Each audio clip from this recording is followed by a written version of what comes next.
All right, good morning. Let me tell you something. If you got an 85-year-old parent or a senior parent out there, these fools are trying to scam them every day on a telephone. If you didn't know that, they got a hold of Tia's father yesterday. Woo! Oh my God! You ain't never heard somebody cuss some fools out so hard. I can't wait to play that for y'all. But Publishers Clearinghouse sweepstakes scam. Man, these mofos out here are crazy, bro. We'll play a little bit of that cursing out for you. I asked her if it tasted good. I didn't even know Tia could talk like that. I'm disappointed in who she's becoming after hanging out with me so long. It's just sad. Today on Black Dragon Biker TV, Oak Creek prepares for... Authorities say that Oak Creek should prepare as they imagine or surmise or anticipate, yeah, maybe that's the best word, up to 700 pagans as they come into town. We're going to cover that. Is this an invasion or an ignition? In this episode, we're going to cover these other big stories as well. The Mongols versus Warlocks. We know a little bit about that. We saw the arrested happen.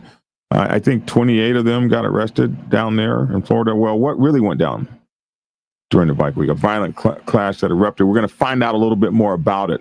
Authorities say tensions have been brewing for some time, but that's what sparked the war. We're going to unpack the timeline and take a look at it. And also, Red Rum Indigenous First Nations Motorcycle Club. Hey, man, good on y'all.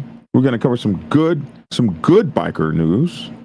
They actually are considered heroes, although why do people do this? I'm no hero. After you, save somebody's life and stuff. Oh, we're not heroes. But you are. You're heroes because, damn it, the family said you are. So we're going to look at that. We're going to look at the Red Rum Motorcycle Club. That's not a very old motorcycle club, but they have done some pretty significant things out there. So, hey, it's catching on. And First Nation MCs and RCs are popping up all over the First Nations and reservations and all over the country. And also teaming up with First Nation indigenous populations, motorcycle club apparatuses around the world. So, good on them. We'll be checking that out a little bit later. Hey, man, thank you very, very much for the beautiful donation there. Hey, some of you guys follow that. That's a good thing right there. We appreciate that, my friend. And we hope that catches on as you guys continue to support our mostly demonetized program. Hey, I'm Black Dragon. I want to thank you guys all for tuning in. We will be back in just a minute and 7 seconds where we will talk about the Oak Creek city. I think it's a city. We'll find out when we read the story. The Oak Creek area, city, place, or thing prepares as authorities tell them they may be taken over by up to 700 pagans. Back in a minute and 7 seconds. Thank you all for tuning in. Black Dragon Biker News. He's on YouTube. Black Dragon Biker News. Get yourself educated by his books and you'll learn how to move. Black Dragon Biker News. He covers it all. So click on the screen, hit subscribe to get updated Biker News with MC Protocol. A lot of phonies popped up when this YouTube Biker News craze came about, but the man on this channel is the first to do it and the only one that never sold out. His name is Black Dragon.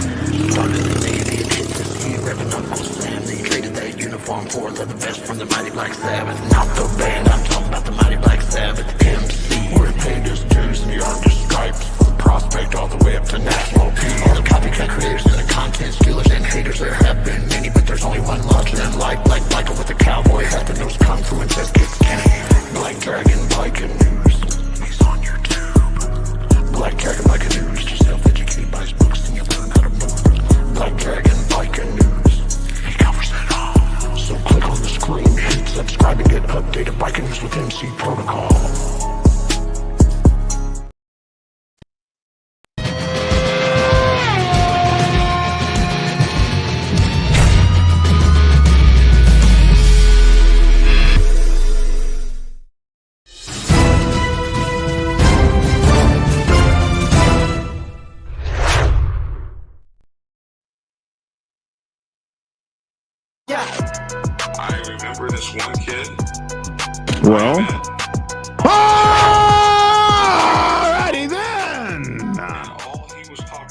then. And it's your boy, Black Dragon, here with you at Black Dragon Biker TV, the Black Dragon Biker News Network.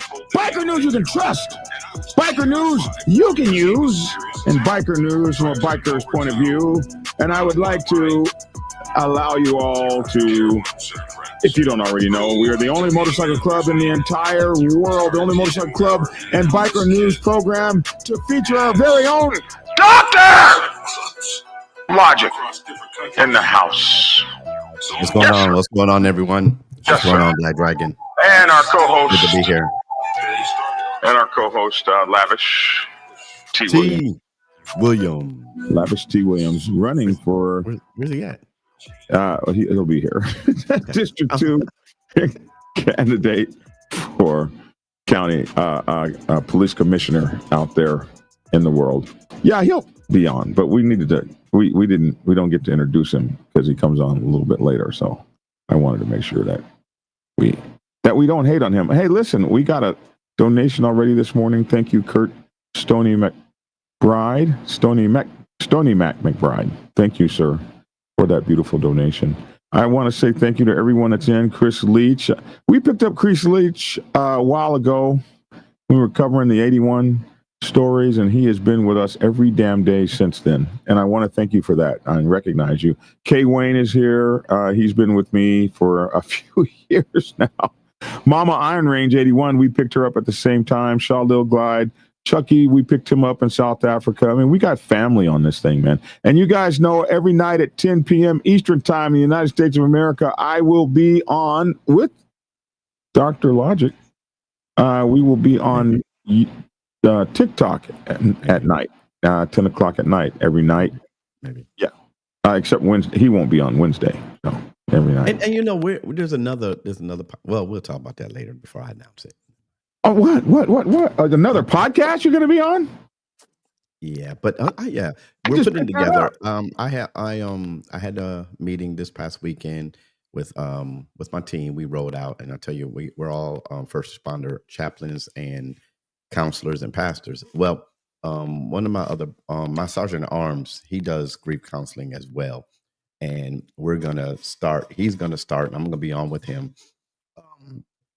A type of counseling podcast to bring attention to a lot of things that we go through as men, women, Black men in our community, and to be unapologetically speaking to the things and issues that the church has ignored for some time now. There's a lot of things that, and I preached this on my last sermon, that the church just doesn't do anymore. So just listen to me preach and go on. You should be okay. And that's not true. So we're just putting it together. So I'm going to have to compete. Nah. It has nothing to do with motorcycle, but it has nothing to do with motorcycle. Than me. I want your time all to myself. I'm sorry. Oh, and while you was giving shouts out, I have to give a shout out to Goldie DeWitt. Goldie DeWitt was trying to get on the show yesterday. He was posting stuff, and I didn't see it. And then I saw in my inbox, he had said a lot of things. I said, "Oh man, I'm sorry." I called him up and everything. He sent me a message yesterday and said he was trying to get on the show. Did you see that? I just rolled past. I need you guys to be. I saw one post, but he said he tried to post a lot of stuff. It wouldn't go through. That's happened to me before. I'll see it on my page, but I won't see it on the stream. Oh, that's beautiful. This is why Kurt Stony Mac McBride sent us that beautiful donation, because we thank you, man, because we put his flyer out and stuff, man. That's beautiful. Hey, Mike Ball, good to see you, man. Mike Ball's been with us forever. I got to meet Hardwire 1%er. He was supposed to be coming over here to visit me, but he wasn't able to make it. But next year he's coming to the Dragon's Lair, man. It's just so totally cool. Hey, do you guys see my new form-fitting shirt here? The man boobs are leaving. The man boobs are leaving. The pastor won't give me any credit for my lessening. No, I didn't say that. I said he was trying to show that the fact that his man boobs they're not up in his neck, they're down on his stomach. And I said, I don't really look for his manly extremities. It's not like one of the things. That was so wrong. That preacher, that was wrong. That was okay, man. That's wrong. K. Wayne says, I'm blind. Green looks colorblind. Green looks horrible on you. Oh, my goodness. Okay, let's get over here to the news, man, because I'm not being treated correctly. We got it. Okay, so let's do which one first? This one. Is this it? Yeah. Okay. Action. And I'm on this new thing. You know, Mike Ball, I don't know if you know this, but Hollywood got rid of StreamYard. He says it's too many problems, too much trouble. And I thought I was the only one having trouble with StreamYard. So, oh my goodness, did I really just hit that? So, that just, Mike Ball, are you getting rid of StreamYard? I guess is the question I wanted to ask. Share. Okay, here we go. And then I want to hide that. Action. All right. In this story here, authorities say up to 700 bikers may hold a rally in Oak Creek next month. May hold, they say. Some business owners are excited as the sheriff moves ahead with his so-called preparation. So, hey, 700 bikers coming into a small town is a big thing. Leaves some business owners like, hell yeah, bro. Whereas the sheriff, I bet he would just shut the whole damn thing down if he could. I'm trying to find my remote control to turn off my TV, and I can't find the damn thing. I was wondering what that was in the background. I thought that was me. Oh, man. Where'd that? Okay. I just unplugged the TV. Here we go. Oh, because I can't find it. Okay, that's better. Oak Creek Town Hall Police Department. Yeah, it must be a small town. Look at that. That's the sign? Yeah. Yeah, this is a small town. Oak Creek could be the site of a rally next month that would bring up to 700 members of the Pagan's Motorcycle Club, they say. Let's see if we can't make that bigger. There we go. So this is the story. The Routt County Sheriff's Office has notified local officials of the possibility of 100 to 700 person rally. That's a big disparity in number. 100 to 700. That's like a few of them to like a whole Googleplex. It's going to be a 100 to 700 person rally of the Pagan's Motorcycle Club in Oak Creek in mid-August. Under Sheriff Joshua Carroll summarized law enforcement's evolving understanding of the event in an interview with the Steamboat Pilot on Thursday. The Steamboat Pilot, and I guess Today is the other magazine. On Thursday, Carell said that the Colorado Information Analysis Center notified the sheriff's office that there could be potentially a Pagan's Motorcycle Club rally in Oak Creek from August 14th or 15th to August 17th. The Colorado Information Analysis Center. Oh, well, we got to look that up. Whoever the hell they are. Their mission is to serve as a focal point within the state for receiving, analyzing, and sharing threat-related information among private sector, local, tribal, and federal partners, according to the agency's website. Damn!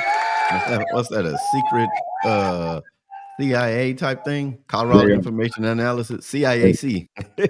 You know what? Let's just go on ahead over here and take oh, man, look at that. So their whole organization analyzes threats like motorcycle clubs?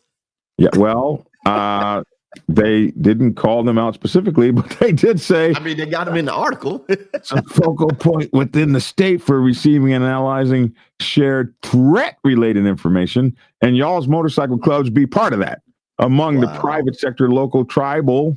They're on the res, man. They're up on the res.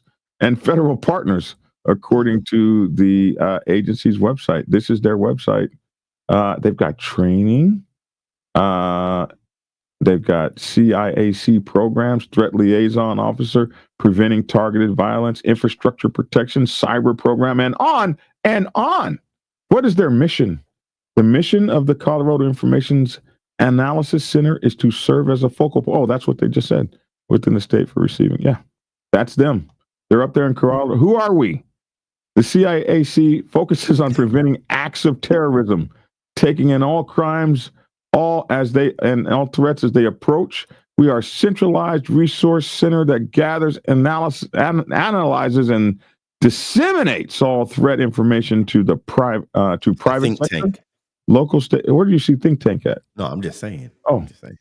yeah, they're definitely a police tank to get your ass. So that's who's out there. Anyway, they're the ones that gave this information. They've been sneaking around, and I wonder who in the Pagans talked. Who called the CIAC up and said, "Hey, man, we're going to be over there"? It's kind of hard to hide that we're going to bring 700 people to a small town. Oh, yeah. You can hide that. 50, you can hide that. Not 700. Mike Ball says, I may have $7 or $700. No big difference. I hear you, Mike. Despite the uncertainty around the purchase of the property allegedly located on East Main Street. Oh, wait, hold on. I skipped a thing. Okay, here we are. According to Carell, a property purchased in Oak Creek, either personally by a club member or by a family member of someone in that club, came with the information that 100 to 700 people plan to attend, but that the use of the property, whether for the event itself or for other purposes, is unclear. So somebody bought a piece of property and was running their mouth buying the property. Despite the uncertainty around the purchase of the property allegedly located on East Main Street, and the unknown size of the potential event, the sheriff's office is moving ahead with preparations. Well, at least they're not saying they're trying to keep them out. Oh, yeah, that's exactly what moving ahead with preparations means. We're preparing for you to come, but we're not, we don't want you. We might have a big old roadblock. Yeah, we're going to have everything. Everything that you don't want, we're going to have. Sheriff Carell said the sheriff's department is preparing for the event and that the club member said that the intention for the rally is to be peaceful. So, yeah, I told you somebody was running their mouth, an actual club member who went to go buy the property or whatever the case. The sheriff's department does not currently foresee any issues with the event, said Carell, who added that the department would release a statement within the coming week once additional intelligence is gathered. Now, the Pagan's Motorcycle Club was founded in 1957. Yes, sir? You said that money. Yeah, of course they want that money. The Pagan's Motorcycle Club, founded in 1957, is considered one of the big four motorcycle gangs, along with the Hells Angels, Outlaws, and Banditos, often called the Big Four. I've heard the Big Five if you throw the Mongols in there, and then I've even heard the Big Ten. And then there's also what I call the Big Seven black clubs that are 1%er clubs. But hey, that's them. An attempt to contact a local resident potentially affiliated with the Pagan's Motorcycle Club was unsuccessful. Would you go knock on his door? Hey, man, tell us about your party. Oaktown Administrator Louis Feinberg, who was hired to the position in April, who might get fired because of this, said he had limited information. The first week I was here, they just handed it to me and walked in the door. I met with the sheriff, and they kind of alerted me to the fact that they're going to have some kind of rally here this summer, said Feinberg. I would classify it as hearsay, said Feinberg of the prospective event. I'm not really in the loop on the whole rally thing and what's going to be going on down here. I wouldn't classify it as hearsay if the CIAC said it. When asked about whether a member of the club purchased property, Feinberg said he might have closed. He might not have. I like this guy. Skylar McKinley, owner of the Oak Creek Tavern and board member of the Oak Creek Fire Protection District, said he sees opportunity with the rally. Yeah, dollar bills. They see money. But noted that such a large influx of people into a small town warrants what does it warrant? Such a man. All right, let's get one thing straight here. All right, phone. He says it warrants. What does it warrant? I lost it. Large influx into such a small town warrants heightened attention around public safety. I'm really excited by the opportunity to show folks what makes South Route. I don't know. Special. That's the name of the place. South ROUTT. I'm excited to show folks what makes my establishment special, McKinley said, urging rallygoers to respect the small town atmosphere honor the community spirit, be polite, be friendly, be engaged, and be curious. And if they are, they should have a great time. My number one concern is always my patron safety, and that's regardless of if the patron is somebody I've known for years or somebody who's coming to the bar for the first time. He continued cautioning against drinking and riding. If you're biking in, make sure you've got a place to stay advised. And if that doesn't work out, then don't drink. Oak Creek restaurateur Anthony Franciosi,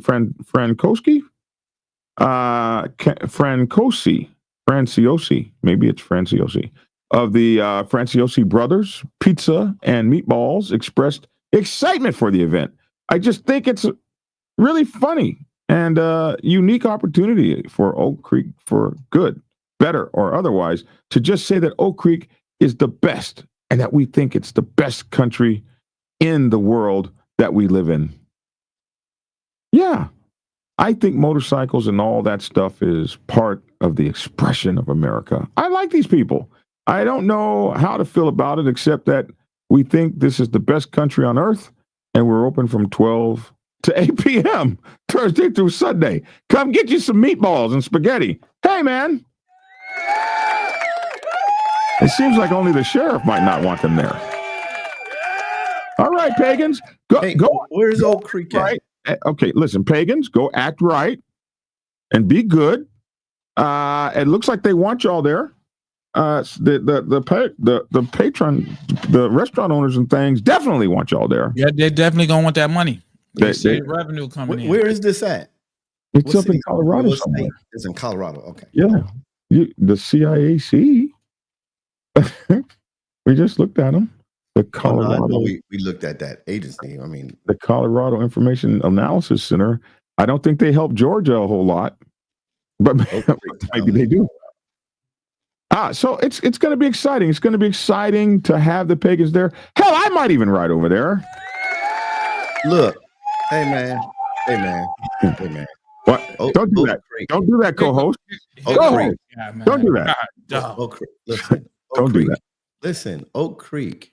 They said they thinking about 700 pagans coming. Their population is only 858. Their population is they coming to take over the town, man. They're gonna take over, man. Almost double the population. They're bigger than the police force. Maverick says Black Dragon is so pragmatic. If he was in a movie with Tom Cruise, it'd be called Mission Possible. Man, don't do me. Why I get done like this? There's no love for me. Tia says, "Go where you're loved." There's no love for me out here. Oh my God! Speaking of Tia, did I tell you guys? So somebody was trying to steal her father's money. Her father is 85, and these people decided that they would call him and try to get his money. And so it's crazy because they had him, they called him on the phone all day long and stuff, and they told him they were from Publishers Clearinghouse and they were going to give him a car and all these thousands of dollars. The only thing he had to do was spend $1,000, send them $1,000 so that they could send him the car. And whatever you do, don't tell anyone. So he's on his way to the store. Tia's taking him to the store, and she's like, what are we getting? And he finally had to dump the beans. And they had the nerve to call back with Miss Tia. Well, I'm glad that he did spill the beans. Look here, bro. This is your girl, Miss Tia. Not call my father's phone again, bitch. You don't hear the man in the background saying, "Put your father back on the phone. Give your father back his phone." Hell no. No. I said no. You call again and I'm gonna bust your motherfucking head. I'm not playing with you. Don't call this number. Black Dragon could never. You suck my dick, bitch. That's what I'm talking about, Tia. That's what I'm talking about. No, hell fuck no. Oh my goodness. I'm about to have my son curse you out. Leave my dad alone. Leave my father alone. Bitch, you thought you was about to get the money. You ain't get shit from us. You This a is- ignorant ass I bitch. know who wear the pants around that motherfucker. No. No. Get this number. Send it to Woo, boy. Well, Woo. I guess she told them. I said, "Holy goodness! I don't like who you're becoming. I don't know what I've changed you into. I don't understand." Hey, look, man. Hey, that kind of, that kind of stuff turns me on, man. I know, right? Yeah, dog. It's not supposed to, but it did. Here we go. Next story here. You guys remember Operation Mongolian Beef? Mongols attacked Warlocks during Bike Week, but tensions were already rising among the clubs. What is this about? So let's go see the video and see what they're talking about, and maybe we'll look at the story. I haven't actually read this story yet, so it's my first time seeing it. Action. We don't. They lit the fuse, the Mongols, so everybody understands this. They lit the fuse. The federal government, yeah, I remember that state guy. government, county government, and municipalities, it's game on now. It's game on. I gotta tell you, I just came from a conference in South Florida, and I had my family with me. We stopped at a gas station, along the way. You got kids, they're always either want something or they need to do something. And so you stop and you get gas. Can you imagine what it would be like to be filling your car up with gas, or taking your grandkids by the hand and walking them into a gas station, and all of a sudden fighting and then gunfire erupts? I mean, we cannot tolerate that in the state of Florida. We shouldn't tolerate it anyway. You'll have the Warlocks come in, and they're parked up top here. They're in, you see your motorcycles, they're in the racetrack getting something to drink. All right, this white car here pulls in before anything else is. They're like Mongols in soft clothing. They see the Warlocks, they make a phone call, and the clubhouse is only, 2 miles, 3 miles up the road?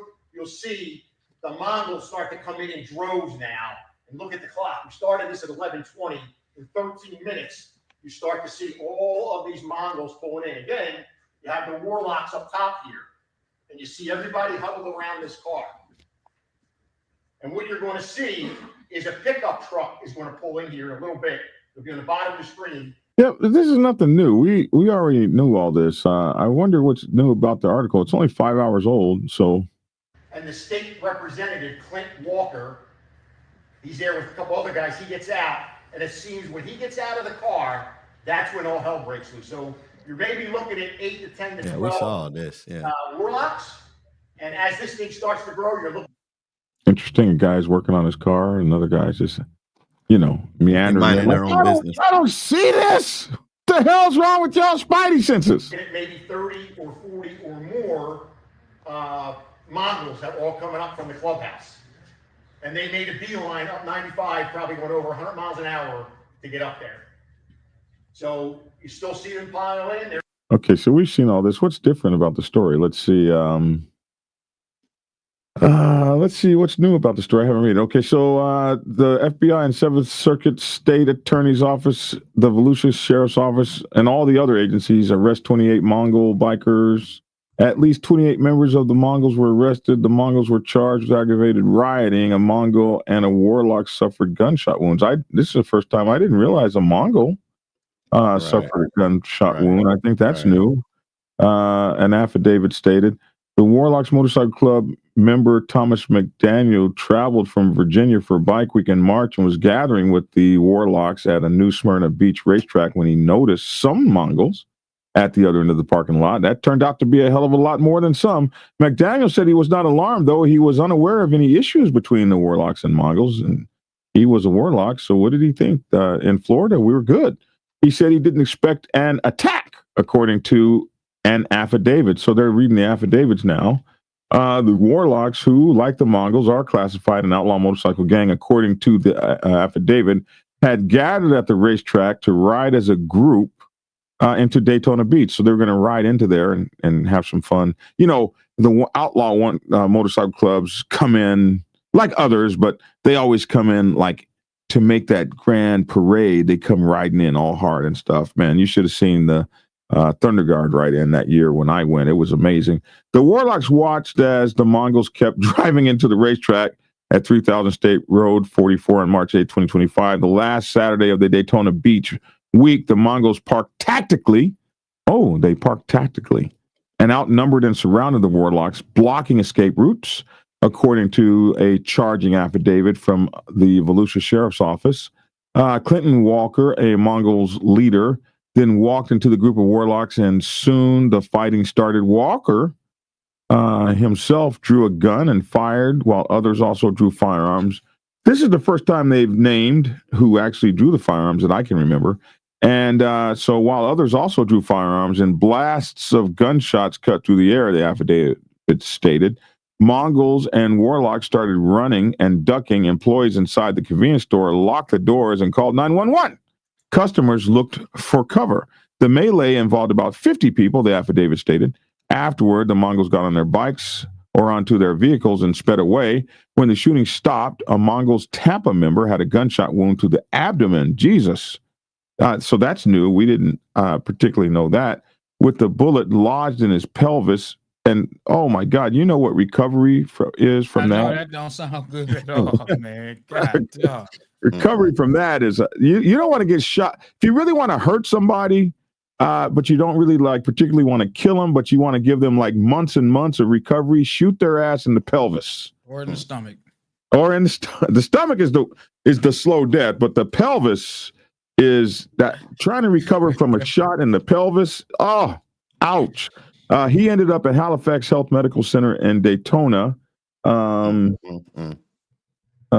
This is a whole nother story. Outlaws Motorcycle Club member accused of fleeing Flagler. Oh, this is an older one. This is an older story here. I remember this one. We did this one. A bullet grazed a Warlock's head. Jesus. He also, I knew somebody had got shot in the head. I just didn't know it was only a graze. Thank God. He also suffered a broken nose.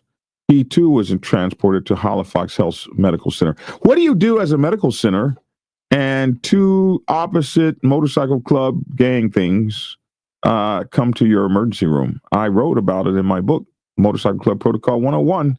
The presence of two rival gang members at the same facility prompted the hospital to go into lockdown. Yeah, I should have known something like that happened. Medical notes describe the wounds to both men as being from accidental discharge. I dropped my gun. The medical notes describe the wounds to both men as being from accidental discharge from firearms. And that's that 1% of shit right there. Those guys were true to the code. And if I ever find out who those two guys were, they will get, ain't no punk awards. Yes, ain't no punk awards for those two guys.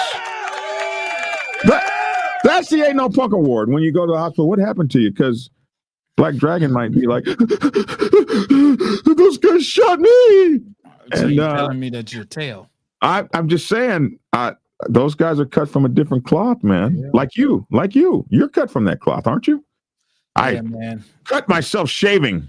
You shave with a gun? You have to, man. You can't show your face around town no more. But then again, in today's world, it seems to be these people accepting people that tell on every doggone thing, man. So those guys are hard, man.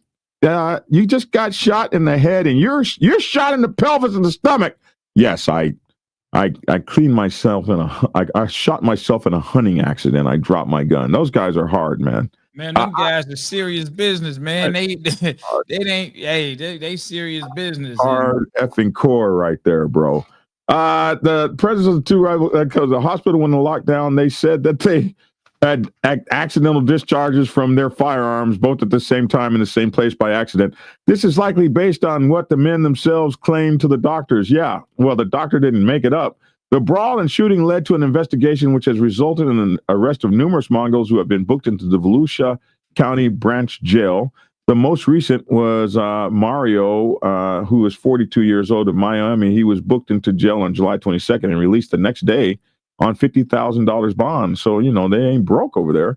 Months after the fracas, just over 30 members of the Mongols motorcycle gang, or club, we like to say, including the one who was shot, were arrested on charges of aggravated rioting after an investigation by Volusia Sheriff's Office, the 7th Circuit State Attorney's Office, and other law enforcement agencies. The charge is a second-degree felony punishable by up to 15 years in prison. I got a question. Mhm. I got a question. Mhm. Since it's the police and the sheriff and all of their investigations that are making these charges, and they're watching these videos and things of that nature, what happened? How are you charging the who was it that was surrounded? The Warlocks? Allegedly, the Warlocks were. Allegedly the Warlocks were surrounded, and allegedly the Mongols jumped on the Warlocks. Why is it that the Warlocks are getting felonies? Wouldn't they be considered the victims? No. No Warlocks were charged. Right here, you got to let me read the story. Oh, okay. Yeah. There it is right there. Okay. Breaking into the story. Law enforcement dubbed the investigation Operation Mongolian Beef, and no Warlocks were charged. So there. McDaniel, the Warlock who traveled from Virginia, said he was hit in the back of the head with a hard object several times during the attack. The affidavit stated he may have been struck by nunchucks. Yeah, because they'll hit you a few times with that, a traditionally Asian weapon made from two short wooden clubs.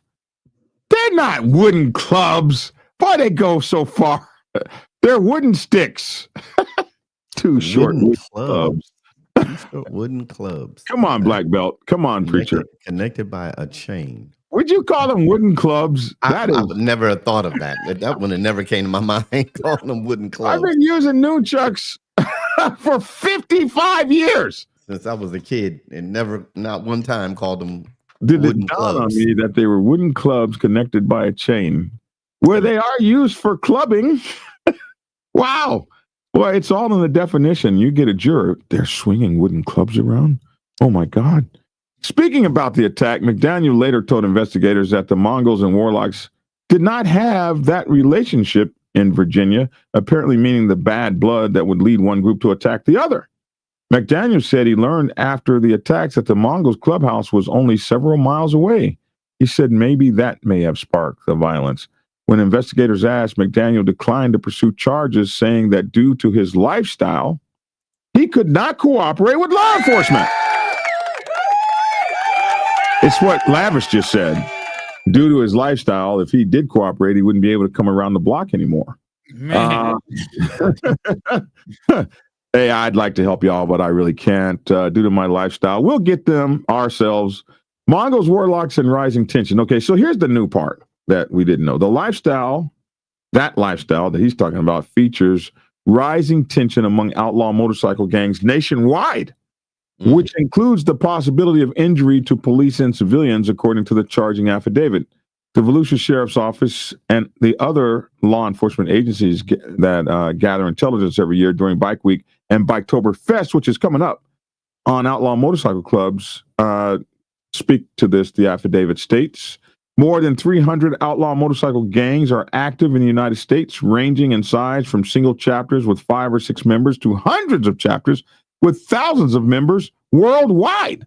The Mongols, Hells Angels, Bandidos, Outlaws, and Sons of Silence pose a serious national domestic threat and conduct the majority of criminal activities linked to outlaw motorcycle gangs, they say, in particular related to drug trafficking and cross-border drug smuggling. According to the affidavit, the motorcycle gangs can form partnerships with major international drug smuggling operations, they say. The Mongols have an estimated 800 to 900 members nationwide, spread across more than 70 chapters in 28 states. That includes a Mongols chapter at 20. Oh, they give an address, which I'm not fixing to do, but out there in California. The Mongols also, in Florida, down in Edgewater. The Mongols also have a chapter in Flagler County, but the affidavit does not give that address. The Mongols' propensity for violence. The Mongols are known to have a propensity for violence, the affidavit stated. The Mongols were formed in 1969 on the West Coast, expanding to the East Coast and into Europe, Southeast Asia, Canada, Australia, Mexico, Brazil, and Israel. Mongols take part in drug trafficking. It should say allegedly. Illegal firearms possession and trafficking of firearms, possession of explosives or explosive devices, murder, murder for hire, attempted murder, assault, extortion, intimidation, burglary, threats of violence, motorcycle and vehicle thefts, racketeering, prostitution, and human trafficking, according to the affidavit.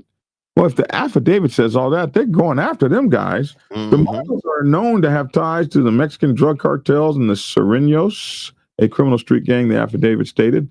The Mongols' vest has a caricature of a Genghis Khan wearing sunglasses and armed with a sword while riding a motorcycle. It has the letters MC, which stand for Motorcycle Club. The top patch reads Mongols, while the bottom has a state or chapter name. Boy, they've just been doing their research. Mongols will wear patches with the skull and crossbones, a black heart, or RFFN, respect few, fear none, showing they took part in violence against members of motorcycle gangs and furthers of the gang. All that stuff they use for the RICO prosecutions. Now, the Warlocks, however, started in its first chapter, also called the Mother Club in Orlando in 1967. So, like, the Warlocks have been down there forever. Consider their territory. The Warlocks have established chapters since then in several other states and Canada, Germany, and Great Britain. They've been getting around a little bit they damn selves. The Warlocks have engaged in assault, illegal firearms possession, firearms trafficking, murder, malicious wounding, illegal possession of explosive devices, kidnapping, drug trafficking, and racketeering, according to the affidavit, which didn't arrest any of them, so I don't know why they wrote all that about them. The Warlocks have a peace treaty with the Outlaws. Warlocks' primary colors are, and Outlaws are big in Florida as well. Warlocks' primary colors are red and yellow, but wear variations of red, white, and green. The vest consists of a top patch with the name Warlocks and a bottom patch with the state chapter name on it. And the center patch shows a winged harpy, a creature from Greek mythology. Now, there are two Warlocks, that ones that have the harpy and another group that I don't remember exactly what their colors are. But there are two Warlocks, just so you know. But both the Warlocks and the Mongols have been found in illegal possession of National Firearms Act of 1934. I think that was the Machine Gun Act, where you couldn't have a machine gun anymore. That was due to Machine Gun Kelly and those folks. Bonnie and Clyde and all them got your what was his name? Something Floyd, Pretty Boy Floyd. What was the Floyd guy's name? Anyway, those guys are the ones that were responsible. Not Pretty Boy. What is it? What is it? Pretty Boy Floyd. There was a Machine Gun Floyd or somebody. Machine Gun Kelly. There was a Machine Gun Kelly and a Floyd dude. What was that Floyd guy's name? I don't know who Floyd is. Somebody tell me. You guys know out there. Floyd, somebody said. No, it wasn't George Floyd. It was, I don't know who Floyd Pretty Boy Floyd or something like that. Whatever. Boy Floyd. Whatever. Whatever the Floyd was, he was there. It was Pretty Boy Floyd. He was a bank robber. Thank you. I be knowing. Preacher. That's twice today. That's twice today, preacher. He's trying to catch up. You're behind though. You like way behind. But I got two today. I'm so happy. Both the Warlocks and the Mongols have been found in legal possession of the National Firearms Act, which was the Machine Gun Act, I believe, that took away our machine guns from us. This, which according to the Bureau of Alcohol, Tobacco, and Firearms, was written in response to the use of such weapons in gangland crimes of the times, like the St. Valentine's Day Massacre, regulates weapons such as short-barreled shotguns, rifles, and as Black Dragon said, that's 3 today, the machine guns. You got to be a weaponeer to know these things. Mongols involved in Bike Week shooting in NSB. The following bikers were arrested in a brawl-turned-shooting at New Smyrna. Okay, so this is all the guys whose names were, all these guys were the guys that were arrested. And the reason I don't often go over their names is because, hell, you don't know them. But this is actually a little more involved because it tells what they did. So the following guys were arrested in the brawl-turned-shooting. So this guy was positively identified by a Tampa officer who was probably looking at the video and stuff. He was seen holding a cell phone and his ear to his ear. That they mean to say ear there, and looking at the phone screen at the racetrack, apparently making and or receiving calls. This other guy did not have a Mongols patch on his top of his vest, but he is a documented member of the Flagler County chapter. This other guy, a member of the Mongol South End chapter in Edgewater, he was seen reaching into a saddlebag in his motorcycle to get a black mask. He was involved in the shooting toward the Warlocks. He got on his motorcycle and fled. Wow, this is all new information. So they know who did what from the videos. He had his black mask still on when he fled. The affidavit stated. He's seen the video shooting towards the Warlocks. This guy here, oh, look, there's my dog right there. This guy here is a Mongols leader who holds rank as one of 2 mother chapter representatives. According to previous stories, he is a former member of the Outlaws Motorcycle Club. Interesting. Video of him extending both arms outward while holding a firearm and shooting towards the east. This guy, armed Warlock, points gun. Okay, so this guy was a member of the Warlocks. He stood up after fighting and wobbled to where a group of Mongols were punching and kicking a Warlock on the ground. He drew a gun, pointed it toward the Mongols who ran, the affidavit said. So this guy, though beaten and wobbling, came to the defense of his Warlock brother. He needs ain't no punk award. Store employees said Warlocks had been in the parking lot for about an hour. According to the affidavit, one employee said she noticed a woman from the Warlocks enter the store wearing a leather vest with the words property of. Oh, that wouldn't be okay. Noticed a woman from the Warlocks enter the store wearing leather vests with the words property of and the patch that said Virginia. Now, this is the Operation Mongolian Beef map. Where this is all the places they went and got people from. Damn. That sounded like a restaurant. Well, they were trying to be funny. The whole Mongols from Mongolia thing and going back to the history of the Mongols and Genghis Khan and the whole thing. That was what that was. They can be humorous. The employee said she was at the register when she heard the shooting and yelled for the doors to be locked for everyone's safety. Going back to this is a map showing each person's face and where they arrested them. Wow. All over the state of Florida. 1, 2, 3, 4, 5, 6, 7, 8, 9, 10, 11, 12, 13, 14, 15, 16, 17, 18, 19, 20, 21, 22, 23, 24, 25, 26, 27, 28. Damn. 29, 30, 31, 32. Did I count it right? At least 30. It says 28 members, so maybe I miscounted, but this is where they went all the way down to like the bottom tip of Florida, all the way up to the damn near to the Panhandle. Wow. They're coming to get you. Man, it seemed like Texas and Florida. Them some hell of a bikers. That's what I said yesterday, man. There's some hardcore bikers, man, between Texas and Florida, man. Yeah, that's a long way. That's a long damn way, isn't it? That's a long ride, man. It's a 7-hour trip from Orlando, which is like in the middle, right? All the way up to Atlanta. It's like 7. It's a whole day.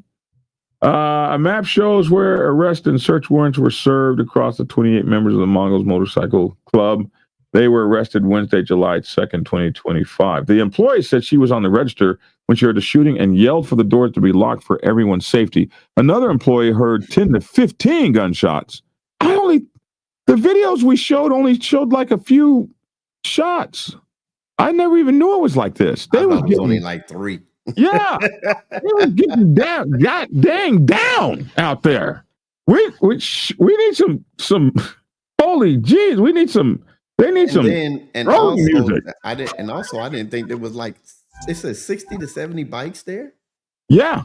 A racetrack manager said, after the employee heard the 10 to 15 gunshots and saw everyone outside running, he said some people ran into the store and ducked down. We saw that in the video. We saw a bunch of civilians run into the store and get on the ground. A racetrack manager had been anxious about what he estimated to be about 60 to 70 bikers on the property. When he heard the shooting, he locked all the doors and asked an employee to call 911. The racetrack was closed for about 5 hours as law enforcement investigated. So they lost money.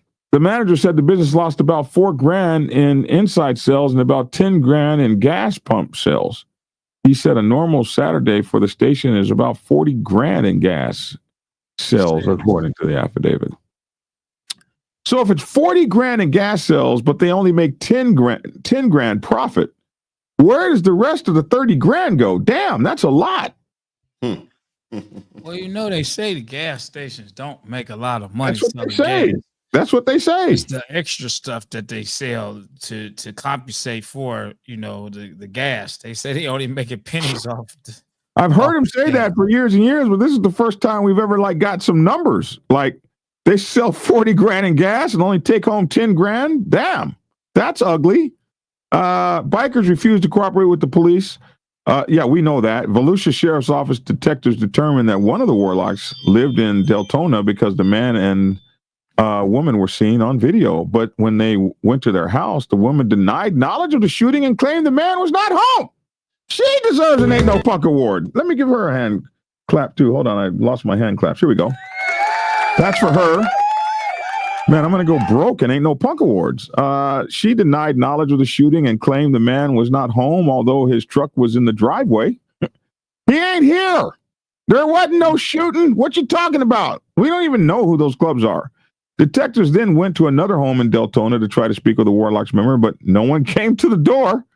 Everybody's got Ring cameras today, you know. Detectives also visited the home of a Warlocks member in Deltona, but while cars were in the driveway, no one came to the door.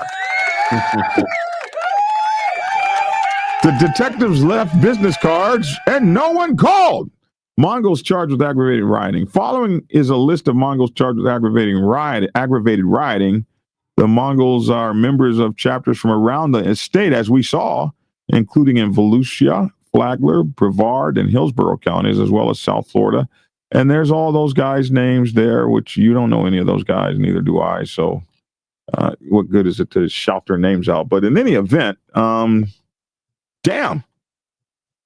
So we learned some extra stuff that we didn't know before. We learned who got shot. We learned who shot, who did the shooting allegedly. How many shots were gone? How many bikes showed up? Damn. We learned quite a damn bit. And we know that sheriff said they ain't going for it. They ready for it. Yeah, he said, yeah. He said he want all the smoke. Yeah.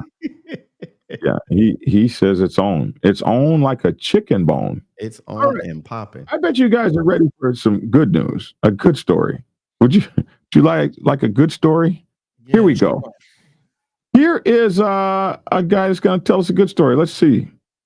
Action. Well, Mike, it was supposed to be like any other day, a trip Yvette Varga and her grandparents had been on dozens of times before, but then a wrong-way driver shattered that and would have left them all dead if a motorcycle club named Red Rum hadn't been there to help. I'm sitting there trying to wave him to stop, slow down, do something. And as I look over, he's at my rear tire. And that's when they collide. The brothers were coming in, and then that's when we all heard the screaming from the back of the car. And we realized there was a little girl in the back.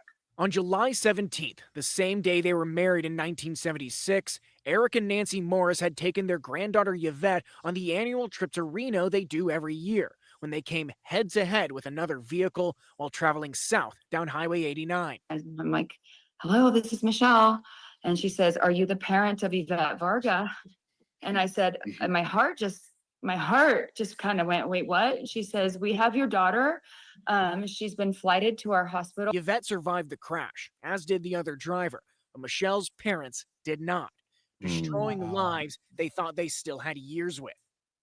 Their love was the kind of love that was out of a storybook, you know, the look on Yvette's face, you know, in pictures in Papa's phone. It was never a look that I'd ever seen before in my life. Why? Because that look was always reserved for Papa. And while they are mourning the loss of them, they're also counting their blessings that the Red Rum Motorcycle Club happened to be right there to save their daughter. They had to give her a unit of blood. Had they not been there, Yeah. she would be dead. She'd be dead. Absolutely. She'd been curled up in a ball underneath in there, hyperventilating, blood loss. Red Rum is a Native American-based club, and while they were only there by coincidence, they say they're no heroes. I don't feel like a hero, you know. I just feel like I did what needed to be done. I feel that if my parents were there and my kids were there, that that someone would stop. However, the Vargas feel different, with Yvette now on the path to recovery after receiving multiple internal injuries from the crash. They'll always honor what those men did. Would not be here without those riders. Yeah. So They are heroes. They are heroes. And I am forever grateful. in their debt for saving my daughter's life, because I'll tell you, I don't know what I would do. Yeah, man. Yeah, man, that's pretty dope. We did a story on them guys before too, didn't we? A while back. And could Yeah. not Yeah, that's show pretty status dope. of the other driver at this time. The Vargas do run a nonprofit that provides medical tattoos for survivors of fires and other accidents, and ask anyone looking to support either donate to their organization or the GoFundMe they've set up for Yvette's medical costs. We'll have links to both on our website, krcrtv.com. I'm Reading, I'm Max Tedford. All right, Red Rum, man. Amen. All right, Red Rum, man. Hey, that's a good motorcycle club. Every time we hang out with those guys, one of the Red Rum dudes eats at the Mexican place I eat at all the time, and I run into him and his family here in Atlanta often. We've hung out with their group. In our club, we had a lot of Hispanic and First Nation folks already, and we had a lot of Puerto Rican folks and stuff like that. And whenever they would get with the Red Run guys, they all shared some kind of heritage together. So it was like hand in hand with that club for a long time with many of my members here in Atlanta. So good guys, man. Good guys. They're doing a good thing.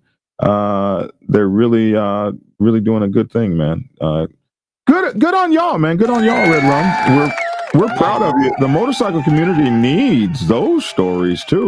We really need those really cool stories. And we have another exciting, wonderful, cool story for you guys. And don't be all mad. I think Centurions is an LEMC, but we don't want to hear that. This is some bikers doing a good thing. Action! So we are here for our 29th annual Christmas and July motorcycle toy run hosted by the Philadelphia Centurions. For the last 29 years, the Centurions have hosted this event where they roar down Broad Street with their motorcycles, and our patients and families are waiting out front with their posters, with their signs, and they bring us lots of toys, lots of money, and lots of smiles. It makes such an impact. It's really for the patients and who we serve here. The donations and the toys that we get today hold us over until the holiday giving season. Okay, we're gonna cheer. My name is Erin Winkler, and I am the Marketing and Communications Coordinator at Shriners Children's Philadelphia. We are a pediatric orthopedic specialty hospital, so we treat conditions from simple sprains, strains, and fractures to more complex scoliosis, spinal cord injuries, cerebral palsy, really anything that is primarily orthopedic is what we treat here. Thank you very much. Each patient who comes out today will leave here with a toy for Christmas in July. Next year, we are going on year number 30, and we hope to keep it going for as long as we can. Thank you. You're welcome. All of our fundraising throughout the year, everything that we do over these 29 years is for this day right here, and to bring joy to these kids for at least one day, it just means everything. How are you? Right now, with today's take, we're pushing about $88,000 again, just like last year. Overall, we're pushing $900,000 for the last 29 years. Big smiles. It's just meant the world to us to have the support of the Centurions for this many years, and hopefully for many, many years to come as well. The patients love it. We love it. We have so much fun. What's up? Man, that's a good thing, man. They doing something great for the community. I laughed though. I laughed. I said, they're doing a great thing. Those the same cops. Don't do it. Don't the same cops trying to infiltrate the other bikers down there. I knew it. Trying to blend in. I knew it. I knew, trying to infiltrate. I knew that hate was going to come, bro. With the culture of us bikers, man. That's how they get in, Doc. They get in. I know. Let me help you give this. Let me help you get this teddy Those bear. guys ain't trying to get in your club. Those are some Centurion guys, and they're motorcycle club. They ain't interested in y'all's ass. They just trying to get their arrest record, and they just trying to build their arrest record. Hey, no, I'm not in San Diego anymore. I'm now in Atlanta, Denise, if you're talking to me. Anyway, I believe, is that all our stories for this morning? Red Rum. Yeah, we got them all in. All the bike stories. Yeah, we had 1 hour. We gotta go. Oh. We got one more story. Let's read this. Oh, yeah. And then we're gonna go because I gotta go. I know Lavish gotta go. I gotta go too. What? I don't gotta go. Man, you'll be on here another hour if we let you.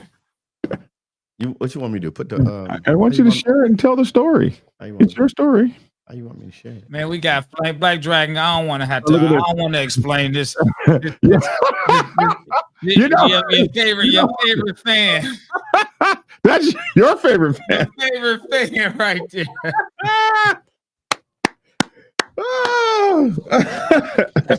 As long as he's watching me, I'm doing something right, bro. Hey, as the Hawksters say, brother. He called that ass out once again. Lavish, always talk about the police, but wants to be the boss of them. Hey, a police commissioner in Detroit is not the boss of the police. Man, you gotta let ignorance be. You know, ignorance is bliss, man. Let that guy be great in his own world. All right, we're ready. Share the story so we can get out of here, man. I'm trying to. You lost the story. No, I didn't lose the story. I saved the picture so I can blow the picture up. There we go. I'll read it. Share the screen. Open up the picture. Share the screen. Share the screen. Share the screen. Share it. Oh, okay, there we go. Thank you. Boom. Oops. Yeah, that's that. Okay, where's the write up at? Yeah. You're gonna have to be more prepared than this. I mean, oh man, leave me alone.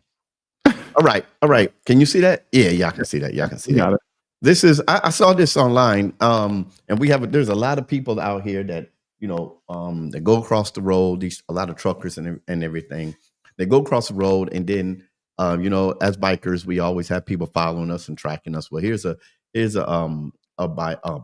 trucker that was on his route and just disappeared. I'm gonna read the article. It says a 38-year-old black truck driver has mysteriously vanished in the middle of cross-country delivery, and his family says no one is helping to find him. Eric Darnell, a father of four, a veteran long-haul driver based in Birmingham, Alabama, was last seen leaving a distribution center outside of Phoenix, Arizona, early last Tuesday morning. His route was a routine. Enlarge that picture. Enlarge that picture. Enlarge the scroll with your mouse scroller. There you go. There you go. And then hit hide down there for sharing. Hit hide. Okay, and now enlarge it a little more, so people can see them. All right.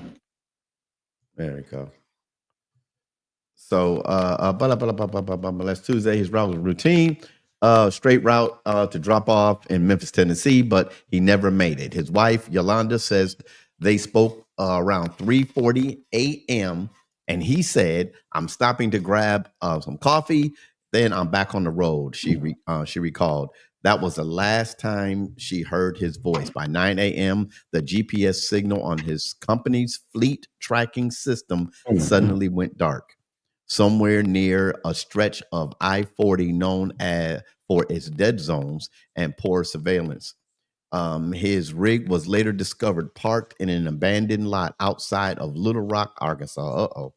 Oh my God. Empty, locked, engine off. Eric's phone has not pinged since. His wallet was inside the truck, but his keys and logbook were gone. The local sheriff department issued a missing persons report, but family members claim there has been little urgency. They told me, this is a quote, they told me grown men disappear all the time, Yolanda said through tears. But he didn't just walk off. Something happened. Even more disturbing, fellow truckers in the area says that Eric's route was flagged last year by other drivers for being sketchy, with multiple reports of unmarked cars following semis through isolated zones. Online trucker forums are now lighting up with fear and frustration as many drivers, especially black ones, say they've long felt targeted or unsafe in certain southern corridors. He was more than just a driver, said his eldest daughter, Kayleen. He was the one who kept our family running. Advocates are now calling for federal intervention, demanding better protections and faster investigations when truckers go missing.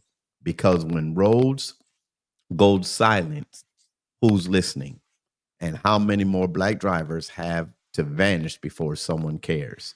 This isn't just a missing persons case. This is a warning, and for some families like Eric's, it came too late. Oh my goodness. Yes. Well, we're going to make a short of this, and we're going to put it up, and we're going to put it all over our social medias, including TikTok and all of that, and try to get this up out there, man. Somebody said, ain't nobody giving a damn about us truckers. Ain't nobody that ain't family looking or caring about us at Higher Gun 05. And we got a lot of truckers that follow us. So, man, I understand truckers move the country. They do, but you know, you would think in that big truck they would be, impenetrable. Like, you want to start something, I'll just run your ass over. But maybe they're more vulnerable than we may think. Especially you're out there by yourself. You know, your 1.6 shooter doesn't do anything for a car full of people that all have them too. Right. It's horrible. That's horrible. And somebody said the lot lizards love truckers. You guys know what lot lizards are, don't you, Preacher? Yeah. You ever heard of that term? Yeah, I do. A lot of truckers. Black Dragon, with your life experience and everything, man. How has your experience been with the lot lizards? How have they treated you? And how? Yeah, I was never a trucker, so I never needed a lizard. A lot crocodile, maybe. I gotta go, y'all. I want to share that. Lavin's gonna get started. Komodo dragon, perhaps. No, I was just asking. He actually knew what it was, and I just wanted to know.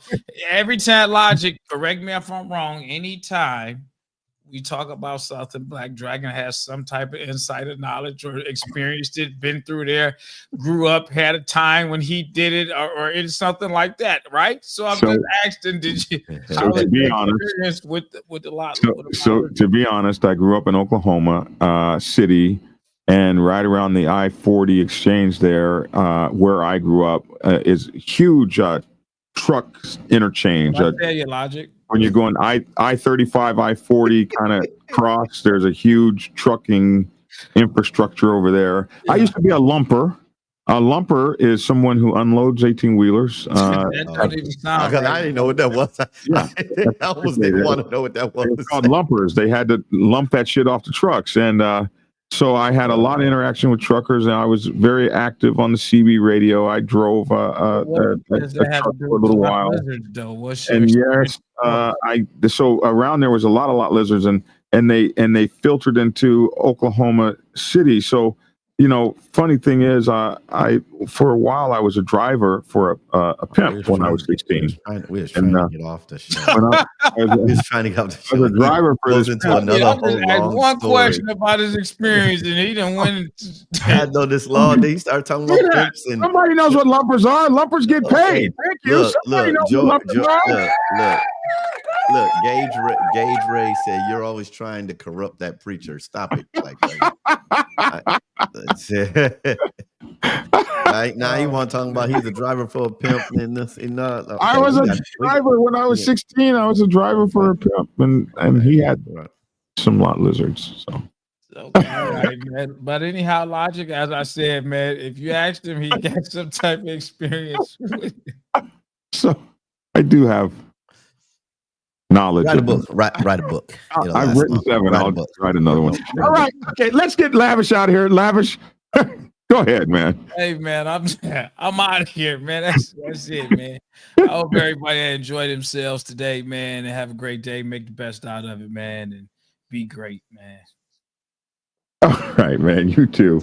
And okay, Preacher, let's get you out of here since I'm trying to corrupt you. I remember this one kid. You can't corrupt what God has blessed. Listen, y'all. Hey, how are y'all doing out there? Listen, if you're out there riding in the rain, in the sleet, in the wind, in the dust storms across this country, remember these words: to ride hard, ride safe, and always, always ride on faith, and keep it logical. Peace. Peace. And it's your boy, Black Dragon. Hey, man, thank you all so much for tuning in. Please make sure to get my newest book, Black Dragon MC Protocol 101. What's on your mind, man? MC Protocol 101. MC Protocol 101. I'm out of here, man. Y'all, thank you for tuning in. Have a good day. I'm leaving these characters alone. Y'all take care, man.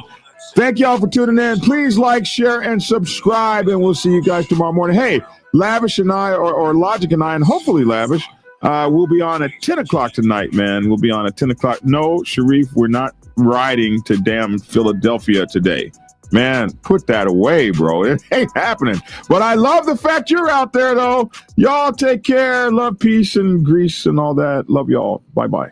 Prepare yourself to take the helm as president of your mighty motorcycle club by delving into the pages of Black Dragon's newest book, The President's Bible, Chronicle 1, Principles of Motorcycle Club Leadership. There you will learn to advance your skills in applying the 14 scientific principles of leadership similar to those taught to officers in the United States Naval Service. Available in hardcover, paperback, and ebook. Get yours today on Amazon, Kindle, or order it at your local bookstore. Order your autographed copy from blackdragonsgear.com. Be the best motorcycle club president you can be. Get the book. Get Black Dragon's first book, The Prospect's Bible, to learn how to join a motorcycle club. It has been an Amazon #1 bestseller for the past 7 years and is required reading for over 3,000 motorcycle clubs worldwide. This book is a must-have for new people venturing onto the motorcycle club set. It will teach you how to prepare yourself for service to the motorcycle club nation and show you how to qualify a motorcycle club to be worthy of your service. Available on Amazon, Kindle, and for order at your local bookstore. Get your autographed copy at blackdragonsgear.com. Be the best motorcycle club prospect you can be. Get the book. If you are seeking clarity about issues stemming from problems or crises occurring within your motorcycle club, then set up a consultation with Black Dragon. Black Dragon has over 30 years of experience in the motorcycle club world, having served as a national president of the 50-year-old Black Sabbath MC Nation for nearly 10 years. Black Dragon is a veteran negotiator, skilled in crisis management, conflict resolution, inter-club issues, press conferences, and club reputation management. You can set up an appointment to speak with him by phone at clarity.fm/black-dragon. Get the clarity you deserve to help make your MC the best place it can possibly be. It's definitely a big issue for you too. But I'm going to talk about the 99s for a minute. What's up, Mama Roll? I'm going to talk about the 99s for a minute and what our responsibilities are and what we need to think about. Because if you don't really know what's going on the set, you can find yourself in kind of a precarious predicament if you make the wrong kind of moves or do the wrong kind of things when this kind of stuff goes on. So when officers get into a war with one another, what should 99%ers do? Here's 10 things you should know. Thing number 1, stay in your lane. Find a corner and put your motorcycle club in it. If you're a president, you want to find a corner and put your motorcycle club in it. What I mean is, the second you volatile, it can be very dangerous. And when you have that kind of thing going on, this set's not safe. So as a 99%er motorcycle club, what you want to find is yourself in your business, in your lane, while all of the fancy stuff gets handled on other levels. Yeah, you heard that, didn't you? On other levels. Tried to tell you suckers, Black Dragon is the man. The Black Dragon is the man. A real OG. Bonafide, certified, a true MC. The Biker Boys. The Biker Boys. It's in the house, most definitely. Blow the whistle for Black Dragon, Biker TV. That's right, I said Biker TV. See, one day, young dragon made his way out Navy to become a prospect. Some people thought he was crazy, but 5 years later, hard work became a habit. He became the president of the mighty Black Savage Nation. MCs, y'all, respectfully.